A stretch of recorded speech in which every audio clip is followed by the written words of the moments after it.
ఈరోజు పార్లమెంటు మొత్తం ఒకే అంశం దగ్గర స్తంభించిపోయింది. అదే ఎస్ఐఆర్.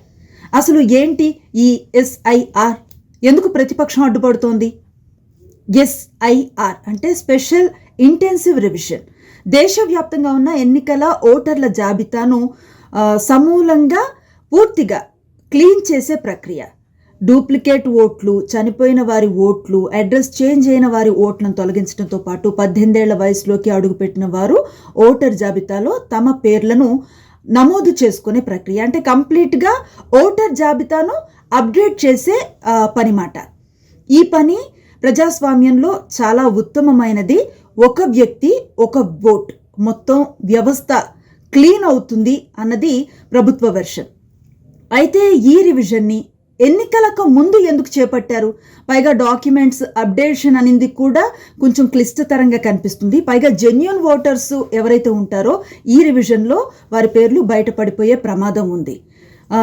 ఇది కంప్లీట్గా ఒక రాజకీయ లబ్ధి కోసం చేస్తూ ఉన్న ప్రయత్నం అనేది ప్రతిపక్షాల ఆరోపణ. సో ఎస్ఐఆర్పై ముందు ఒక కంప్లీట్ చర్చని చేపడదాం, ఆ తర్వాత సెషన్ని ముందుకు తీసుకువెళ్దామని ప్రతిపక్షం అంటుంటే, ప్రస్తుతం ఈ అంశం కోర్టు పరిధిలో ఉంది కాబట్టి చర్చ ఇప్పుడు కష్టం అని ప్రభుత్వం చెప్పినప్పటికీ ఈ నెల 9వ తేదీన చర్చకి ఒప్పుకుందిమాట. మొత్తం మీద ఈ రోజు వాదోపవాదాలు అలాగే వాకౌట్లతో సభ వాయిదా పడింది.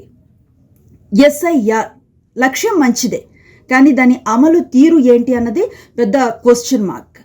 సో ప్రతిపక్షాలు వర్సెస్ ప్రభుత్వం, ఈ తగువ మధ్య సాధారణ ఓటర్కి మాత్రం క్లారిటీ మిస్ అయింది.